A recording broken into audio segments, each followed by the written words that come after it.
এত ফ্রেশ ডাব তুমি জীবনেও খাও না, আমি গ্যারান্টি দিয়ে বলতে পারছি। যদি তুমি গ্রামে না আসো, গাছ থেকে সরাসরি ডাব পেড়ে খেয়েছি, আজকে তোমাদেরকে দেখাবো গ্রামের আসল লাইফ। এছাড়াও আমার এক চাচা, যিনি কথা বলেন ছন্দে ছন্দে, ছন্দ ছাড়া উনি কথাই বলেন না। সো ভিডিওটা শুরু করি। আগের ভিডিওতে আমি গিয়েছিলাম শান্তিরহাট স্টার পার্কে এবং সেখানকার বিখ্যাত দই খেতে। যদি সেই ভিডিওটা দেখতে চান, আই বাটনে ক্লিক করুন। আমাদের এই মসজিদ দেখা শেষ করে আমরা এখন চলে যাচ্ছি আমাদের বাড়ির ভিতরে, যেখানে হচ্ছে আমাদের চাচা আমাদেরকে গাছ থেকে ডাব পেড়ে খাওয়াবে। আর এই চাচার কথাই বলেছিলাম, যিনি আসলে কথা বলেন ছন্দ দিয়ে। ছন্দ ছাড়া উনি মনে হয় কথাই বলতে পারেন না। তো এখন উনি আমাদেরকে হচ্ছে ডাব পেড়ে দেখাবে। ওনারা গ্রামের মানুষ হওয়া সত্ত্বেও এই বয়সেও একদম অ্যাক্টিভ, কোনো ধরনের রোগ বালাই নেই বললেই চলে। দেখতে পাচ্ছেন উনি কিরকম অ্যাক্টিভ, একদম এক লাফে উঠে গেছে গাছের উপরে। গ্রামে একটা সমস্যা হচ্ছে, যদি মানুষ না থাকে দেখা যায় ডাবগুলো চুরি হয়ে যায়। গ্রামের আশেপাশে অনেকে যারা আছে ছোট পোলাপাইন, ওগুলা গাছ থেকে ওটা চুরি করে ফেলে।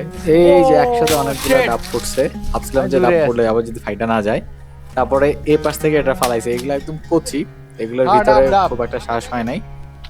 বাট যেহেতু আমরা বাড়ি থাকি না, আমরা সবগুলো পেড়ে ফেলছি এর জন্য। এই যে একটা ডাব, এটা হচ্ছে যে পড়েই ফেটে গেছে। এটা একদম অবস্থা, পানিটা নিয়ে সব পড়ে গেছে, এটার ভিতরে কিছু ছিল না।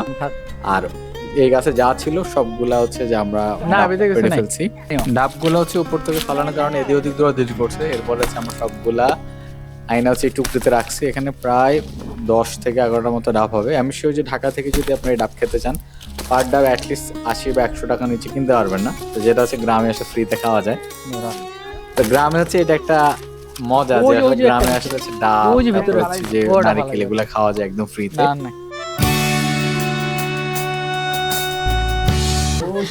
ডাব বেশি খেলে হুনা আর কাকা কাকা আর কি আঙ্গু ভর্তি এনি আমরা রসি রেনি বুট দিছি ধানে মাছ আইসে জানে। এখন আঙ্গু এমপির কাছে কত ভালো ভালো মানুষ হুমাই আয় কানে। কাকা ছন্দ করে না স্বাধীন করতে শেখে, হাসিনা হাজার হাজার আর্মি বিজার মারে হত্যা হয়েছে হ্যাঁকে। এখন মোদির লাগে বইবে কিন দেখে, মোদির তার নিচে বাগা। এখন শেখ মোদির দেয় না, ইন্ডিয়ার মানুষের জায়গা।